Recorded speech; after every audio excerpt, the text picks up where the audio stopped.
jacked up inside the garage. So when I'm turning this, well, that was actually quite a lot of hassle. Both cross-threaded. But we've got an issue. I'm unable to rotate this wheel, little toe on my left foot. I think it might actually be broken. And it's still in one piece. It's bad news, people. It's bad news.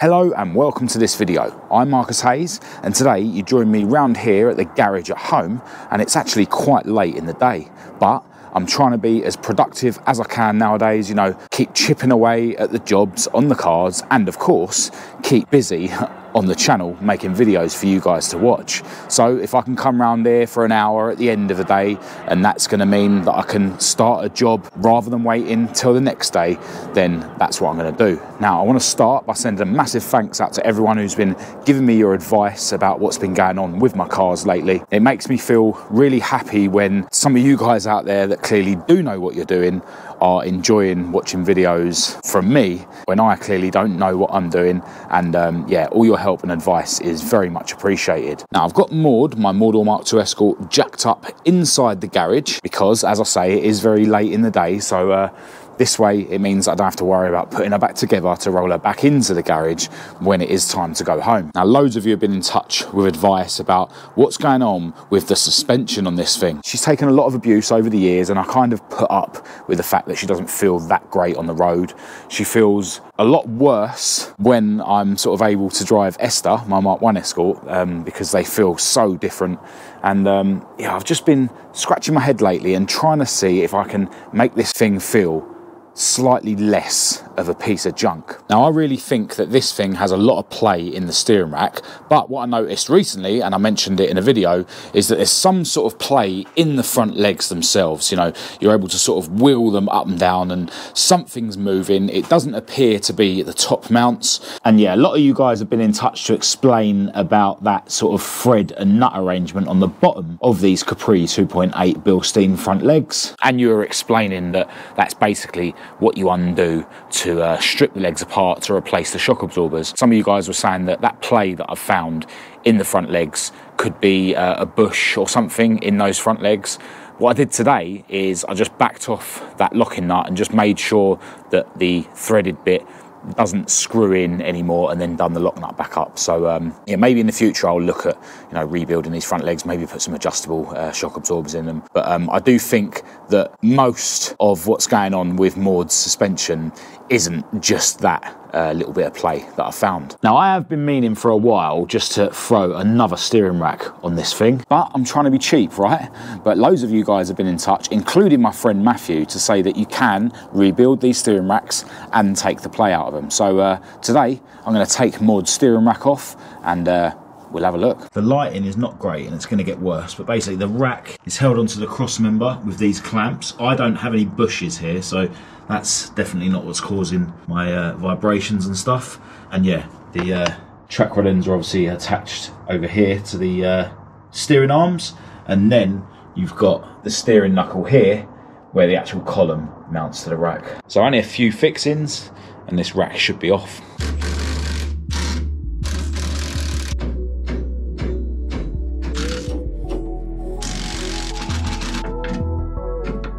Right, steering rack is off, and I don't think there's actually any play in here. Because when I'm turning this, you know, and trying to hold this still, I'm not really able to turn this bit without this bit moving as well. Now maybe if it's only a slight bit of play, I won't be able to feel it in the way I've just tried to. And maybe it's more noticeable when it's on the car. These are the clamps that hold it onto the cross member. They don't have any bushes. These are sort of rally car type ones. And to take up the difference, if I just put this on here and show you, yeah, when you wrap that around there, there's basically, this isn't perfectly flat.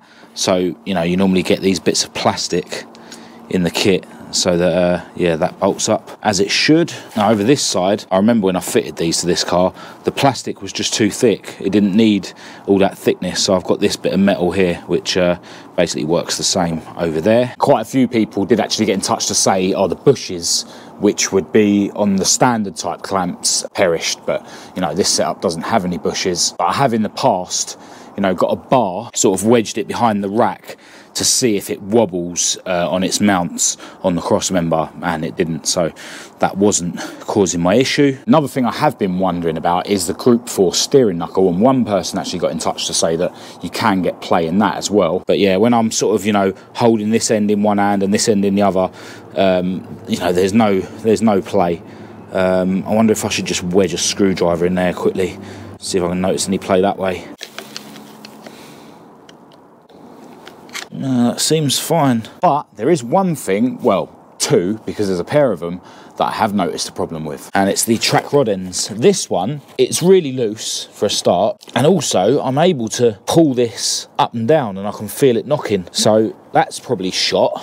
And although the other one doesn't move like that, the boot is split and it is very loose, so it's probably pointless putting this thing back together until I get a new set of track rod ends. Hello, into a new day, and I've just made the trip to Ilford in Essex to see my friends at Burton Power.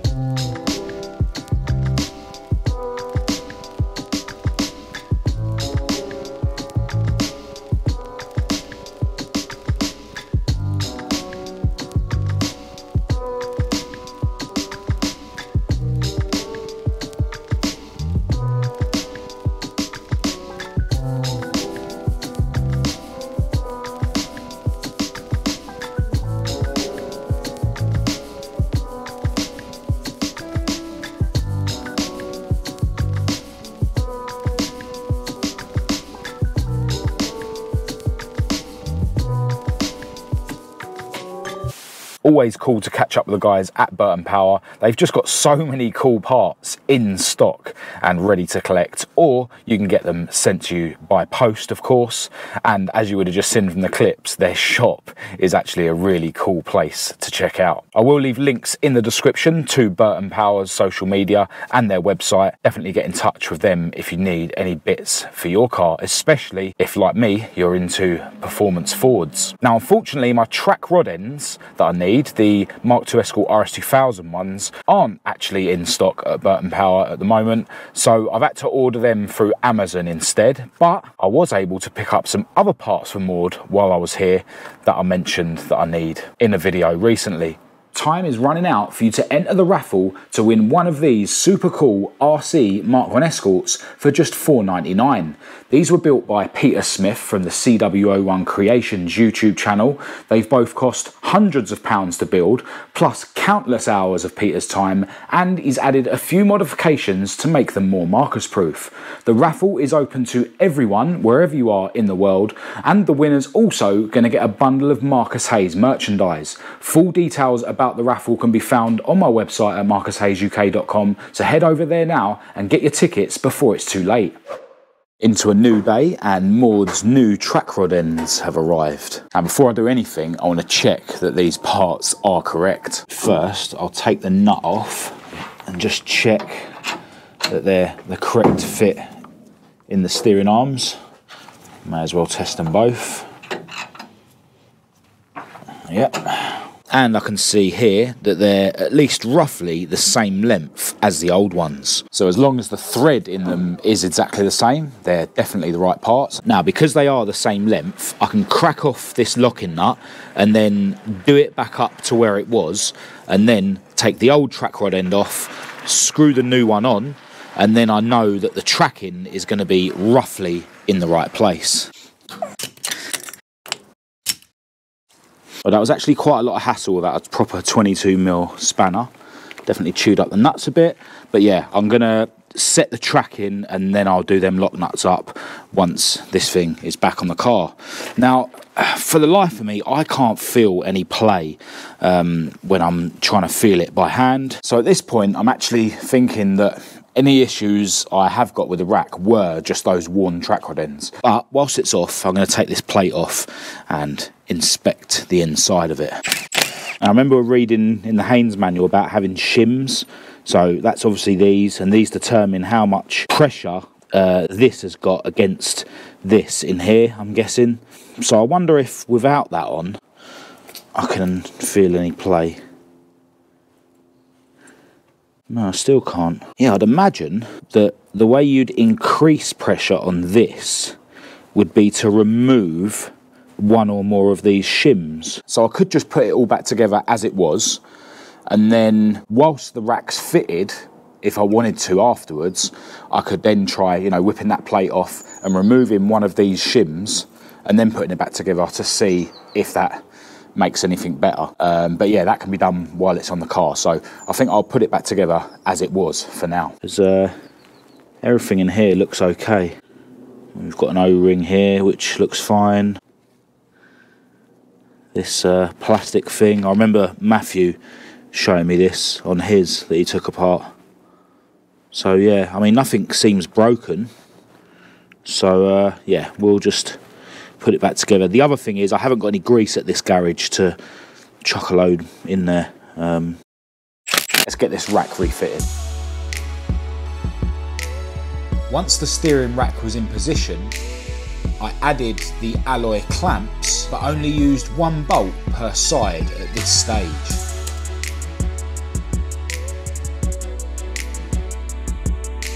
While this is still nice and loose, I need to slide the Group 4 knuckle onto the column, and you can see that there's a flat bit on the column there, and that has to line up with the bit of the steering joint that has the bolt going through it.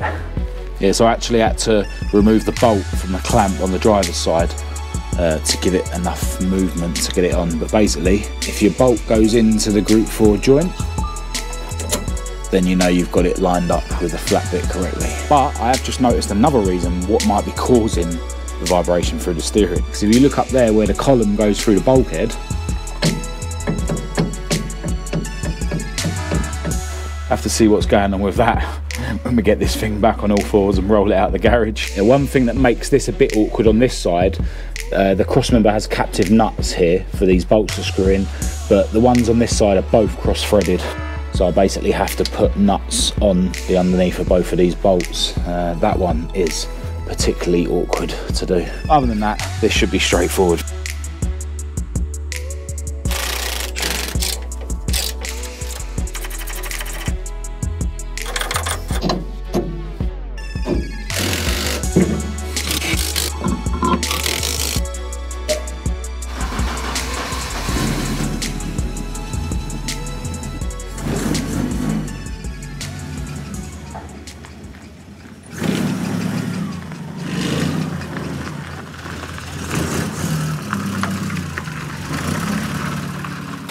Alright, so with Maude out of the garage, I can investigate what's going on with her column a bit more. Now, this car has a Mark 1 sort of bracket and bush down there to hold the column to the bulkhead. The Mark 2s actually just have a tab that's welded onto the column that's then screwed to the floor, but that tab came away from the column, and you know, because I didn't have a welder and I did have a Mark 1 bracket and bush, yeah, I just basically drilled a couple of holes in the bulkhead and attached that Mark 1 bush to the bulkhead, and yeah, the column passes through it and it does the same job. Now, I can't remember whether I nut and bolted it or whether I put riv nuts in the bulkhead, and I've just had a look in the engine bay and it's so sort of, you know, black and dirty in there that I just can't see if it's nuts or riv nuts. But yeah, as you can see, I've got these Allen key bolts holding it to the floor. That's the bolt hole where the tab would have originally bolted to the floor. So yeah, I'm going to get an Allen key on these and just see if they do up. If they do up, then I've obviously got riv nuts in there and that'll be fine, they'll be tight. If they don't do up and they just spin, that means there's nuts the other side, and I might have to get my beautiful girlfriend Kat to come round here and do the Allen keys up while I hold the nuts with a spanner on the other end. Oh, that's gone tight. And there we go. It doesn't wobble anymore. Result. All right, so once I got Maude out of her garage, I did try and give her a bit of a DIY alignment with my toe plates and my camber gauge. As I've mentioned before, you know, it is not accurate at all. You know, the the ground around there isn't level, and it's never going to be as good as a proper laser alignment. And what makes it harder on this car, because the way that I sort of measure the camber is I measure the rear wheels and then measure the front wheels and just, you know, compare the two to work out what negative camber the front wheels have got. But, you know, there's nothing sort of flat on Maude's wheels that I can put the camber gauge on. So I'm having to, you know, bridge a bit of wood, you know, across a tyre. So yeah, it's just even less accurate. At least with the wheels on INSTA, my Mk2 Escort, you've got those plastic centre caps. So it's, you know, you've got a flat area to put the camber gauge on. But yeah, you know, I'm trying to measure the camber on this thing, and the side that I can clearly see with my eyes has got more camber is measuring that it's got less when compared to the rear wheel on each side. So I thought, I'm not even going to bother. I haven't even bothered, you know, tweaking the tracking. I've just done up the nuts against the track rod ends and left them how they were. But yeah, it doesn't feel any worse than it was the last time it was on the road. But yeah, those of you that watch my on-track videos on my other channel will know that I've got a bit of pain at the moment in my chest and my back on this side. It all stemmed from a boxing injury, and yeah, it's just really hard to like undo bolts and do bolts up. So yeah, it's really affecting how much I can get done. But I'm going to put some fuel in this thing and get it up to a bit more speed and see if she feels any better than she had before. I'm pretty certain she will do. With that bracket loose on the bulkhead, with the fact that she had, you know, worn track rod ends, you know, she's gonna feel better.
Alright, so the verdict is, it feels a little bit better. You know, there's definitely less vibration at high speed, but we've got an issue. I think I've either just snapped a half shaft or the welds on the diff have broke. But I think it's a half shaft, to be honest. Oops. Yeah, if I put my foot down, there's a lot of noise, and yeah, it starts crabbing. Yeah, not good.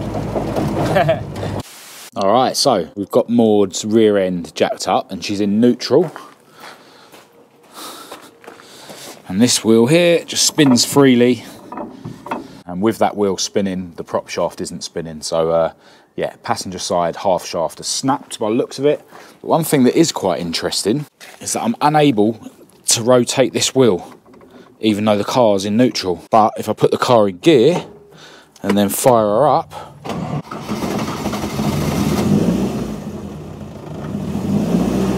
the wheel does move. So yeah, that's strange. I don't know if it's something to do with, you know, the bit of the half shaft being stuck in the diff. Fingers crossed the diff is all right, but you know, this time it is just a welded stock diff, so it's not like I'm worried about a really expensive LSD being ruined.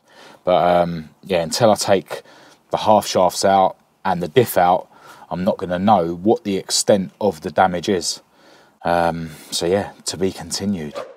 Hello, into a new day, and a little while after I finished filming the last clip the other day, I ended up accidentally booting the door frame on my way into the kitchen at home, and I've actually really messed up my little toe on my left foot. I think it might actually be broken. I haven't bothered going to the hospital to find out. You know, you'll end up waiting there for hours just to have an x-ray, and yeah, there's not really much you can do about a broken toe anyway, apart from strap it to the one next to it and try not to damage it any further, which is what I've been trying to do. Now, because I have injured my foot, I was actually going to end the video with the last clip that you just seen. It would have been a bit of a cliffhanger in terms of, you know, finding out what the extent of the damage with Maude's half shafts or diff is. But today I decided to come around and just find out what the extent of the damage is and put it in this video. Now, I've made a decent head start. I've jacked Maude up, removed both rear wheels, removed both brake drums, and I've taken the bolts out that hold the half shafts into the rear axle. I've also taken all but one of the nuts out of the diff, and that's just been draining the oil. Most of the oil doesn't come out until you actually pull the diff off though, which is going to be interesting because I've still got a pain in my chest and my shoulder. Yeah, I've obviously disconnected the prop shaft from the diff, and yeah, basically I'm ready to pull the half shafts out of the axle to see what the extent of the damage is. We all know that the passenger one is going to be snapped, but yeah, let's have a look. So we'll start with the driver's side because we're already round here. And it's still in one piece. And the spline, yeah, it's a bit kinked, but it's still on there. And the passenger one,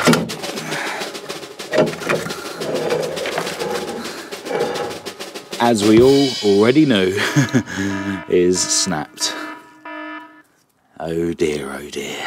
Not the first time that's happened, and probably won't be the last. Oh, while we're on the subject of snapped half shafts, I've had loads of people asking me how I'm getting on with Elite Race transmissions, also known as Beagle Engineering, with the snapped uprated half shafts that they sold me that only lasted, well, about a year.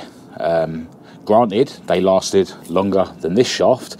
This has only been my axle a few months, I think, but they didn't last as long as the previous original non-RS half shafts that I had in Mk2 Escort and this car for years and years and years and years.